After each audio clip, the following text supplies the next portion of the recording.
لوگوں کو موت کے وقت تکلیف نہیں ہوگی۔ ایسے 5 لوگ جن کو موت کے وقت تکلیف نہیں ہوگی، روح نکلنے میں آسانی ہوگی۔ وہ خوش نصیب 5 لوگ ہیں۔ بسم اللہ الرحمن الرحیم۔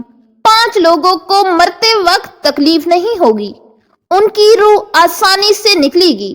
وہ 5 لوگ کون سے ہیں؟ جاننے کے لیے ویڈیو مکمل دیکھیں۔ نزع کے وقت مسلمان کو جو تکلیف ہوتی ہے اس پر اللہ رب العزت کی جانب سے نیکیاں عطا کی جاتی ہیں، جیسے کہ سنن ابن ماجہ میں بروایت حضرت عائشہ رضی اللہ عنہا مروی ہے کہ رسول اللہ صلی اللہ علیہ وآلہ وسلم ان کے پاس تشریف لائے، اس حال میں کہ ان کے پاس ان کا کوئی قریبی رشتہ دار موت کی سختی میں مبتلا تھا۔ رسول اکرم صلی اللہ علیہ وآلہ وسلم نے مشاہدہ فرما کر حضرت عائشہ رضی اللہ عنہا سے فرمایا، اپنے رشتہ دار پر غمگین نہ ہو، اس لیے کہ یہ اس کی نیکیاں ہیں۔ نیز حضرت عائشہ رضی اللہ عنہا سے ہی اس مضمون کی روایت ہے کہ جب سے رسول اللہ صلی اللہ علیہ وآلہ وسلم کی وفات کی تکلیف میں نے دیکھی، اب میں کسی مسلمان میت کی حالت نزا کی تکلیف کو اس کے حق میں برا نہیں سمجھتی۔ پس مذکورہ حدیث سے معلوم ہوتا ہے کہ نزا کے وقت ہونے والی سختی مرنے والے کی بدعمالیوں کا ہرگز نتیجہ نہیں ہوتی۔ مسلمان کے حق میں اس پر اجر و ثواب اور گناہوں کی معافی کی ہی امید رکھنی چاہیے۔ فقط واللہ عالم۔ ناظرین، 5 عورتوں کو مرتے وقت تکلیف نہیں ہوگی۔ کہا جاتا ہے دنیا میں 5 لوگ ایسے ہیں جن کو مرتے وقت تکلیف نہیں ہوگی، ان کی روح آسانی سے نکلے گی۔ حالت نزا میں انسان کی آدھی روح اندر ہوتی ہے اور آدھی روح باہر ہوتی ہے اور بندہ تکلیف میں ہوتا ہے۔ اس وقت انسان کو پیاس اتنی لگتی ہے کہ انسان یہ چاہتا ہے کہ سمندر کا پانی پی جاؤں، اور اگر بالفرض ساتوں سمندر کا پانی وہ پی بھی جائے پھر بھی اس کی پیاس کبھی ختم نہیں ہوگی۔ روح نکلتے وقت انسان کو جو تکلیف ہو رہی ہوتی ہے وہ ناقابل بیان ہے۔ واضح رہے کہ موت کے وقت تکلیف ہوتی ہے۔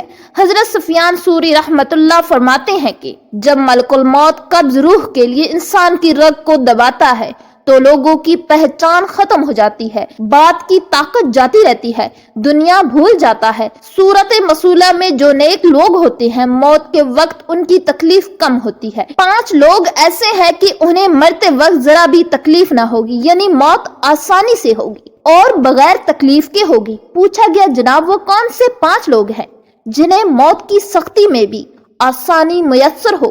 فرمایا گیا، نمبر 1، جیسا کہ حدیث میں آتا ہے کہ شہداء کو ان کی شہادت کی یعنی موت کے وقت چیونٹی کے کاٹنے برابر کی تکلیف ہوتی ہے، اور جو برے لوگ ہیں ان کی جان کو سختی کے ساتھ نکالا جاتا ہے، جیسے کہ کانٹوں پر ٹاٹ کی چادر ڈالی جائے اور پھر اس کو کھینچا جائے۔ لہٰذا اللہ تبارک و تعالی سے موت کی سختی سے پناہ مانگنی چاہیے۔ رسول اللہ صلی اللہ علیہ وآلہ وسلم نے سکرات الموت سے پناہ مانگی ہے۔ حدیث کا مفہوم یہ ہے، انسان جب اللہ کے راستے میں شہید ہوتا ہے تو اسے قتل ہونے کی جو تکلیف ہوتی ہے، اور سنن دارمی کی ایک روایت میں ہے کہ اسے جو قتل کا درد ہوتا ہے اس کا اسے بس اتنا سا احساس ہوتا ہے جیسے ہم میں سے کسی کو چیونٹی کے کاٹنے کا ہوتا ہے۔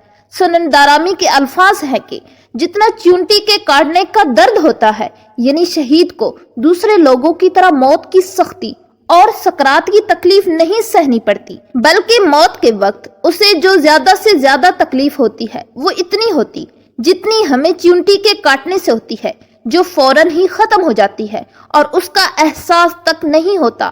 یہ شہید پر اللہ کا فضل ہے۔ شہید جب اللہ کے راستے میں اپنی جان کو آرزاں کر دیتا ہے تو اللہ بھی اس کے بدلے میں قتل کی تکلیف کو اس کے لیے معمولی بنا دیتا ہے۔ نمبر 2، امام صادق علیہ السلام فرماتے ہیں، جو یہ پسند کرتا ہے کہ اللہ اس سے موت کی سختیوں کو ہلکا کرے، اس سے چاہیے کہ وہ اپنے رشتہ داروں سے صلہ رحمی اور والدین سے نیکی کرے، پس جو ایسا کرے گا اللہ اس پر موت کی سختیوں کو ہلکا کرے گا اور ہمیشہ اس کی زندگی میں فقر نہیں ہوگا۔ پس صلہ رحمی اور والدین سے نیکی کرنا۔ حضرت ابو ہریرہ رضی اللہ عنہ سے روایت ہے کہ رسول اللہ صلی اللہ علیہ وآلہ وسلم نے فرمایا، 3 صفات ایسی ہیں کہ وہ جس شخص میں بھی ہوں اللہ تعالیٰ اس سے آسان حساب لے گا اور اسے اپنی رحمت سے جنت میں داخل فرمائے گا۔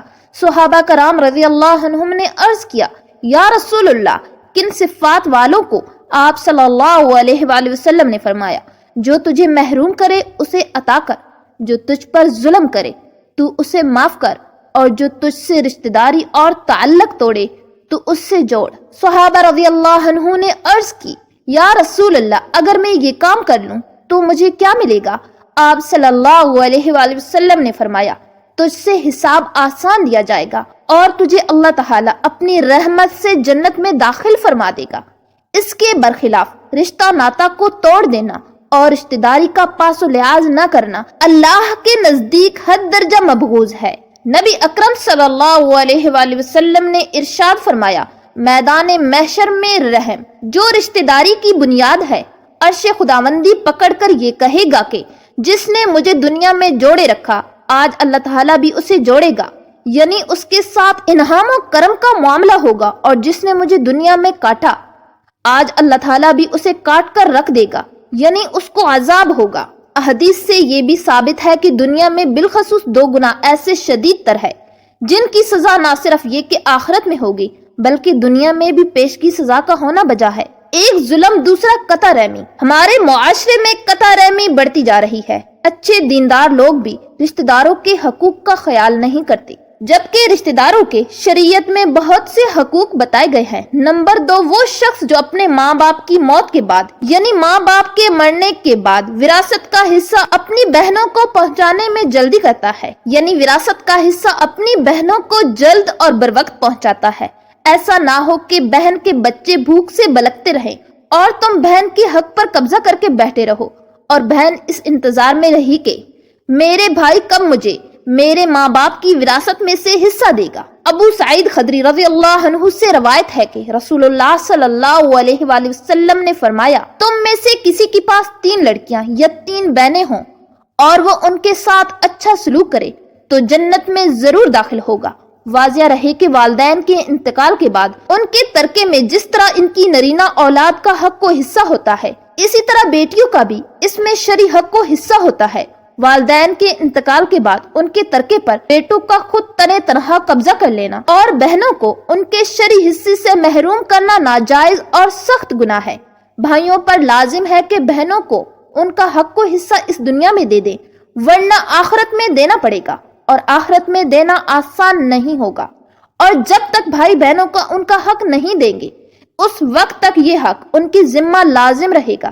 کسی کا حق دبانے یا غصب کرنے پر احادیث مبارکہ میں بڑی وعیدیں آئی ہیں۔ چنانچہ حضرت سعید بن زید رضی اللہ عنہ فرماتے ہیں، رسول اللہ صلی اللہ علیہ وآلہ وسلم نے فرمایا، جو شخص کسی کی بالشت بھر زمین بھی ازراہ ظلم لے گا، قیامت کے دن 7 زمینوں میں سے اتنی ہی زمین اس کے گلے میں توق کے طور پر ڈالی جائے گی۔ تیسرا، وہ شخص جس کی روح مرتے وقت بڑی ہی آسانی سے نکلے گی، فرمایا کثرت سے صدقہ کرنے والا شخص، یعنی ایسا شخص جو اللہ اور رسول کی رضا کے لیے اپنے مال و دولت میں سے یوں صدقہ کرتا ہے کہ جب وہ اپنے ایک ہاتھ سے کسی کو دیتا ہے تو دوسرے ہاتھ کو پتہ بھی نہ چلے۔ ایسا انسان جو کثرت سے صدقہ کرے گا تو اس کی موت کے وقت اس کی روح آسانی سے نکلے گی اور جان کنی کا عمل اس کے لیے تکلیف دہ نہیں ہوگا۔ نمبر 4، ایسا انسان جو اپنی فیملی سے اچھا سلوک کرنے والا ہے، یعنی اپنے ماں باپ، بیوی، بچوں اور بہن بھائیوں سے نرم دلی کا رویہ رکھنے والا ہے، اپنے بیوی بچوں سے پیار کرنے والا ہے، حلال کا لقمہ کما کر اپنی بیوی بچوں کی کفالت کرنے والا ہے۔ بزرگان دین فرماتے ہیں کہ جب رزق تنگ ہونے لگے تو دسترخوان کو وسیع کر لیا کرو، یعنی اپنی بیوی بچوں پر خرچ کرنا بھی صدقہ ہے، انہیں کھلانا پلانا صدقہ ہے۔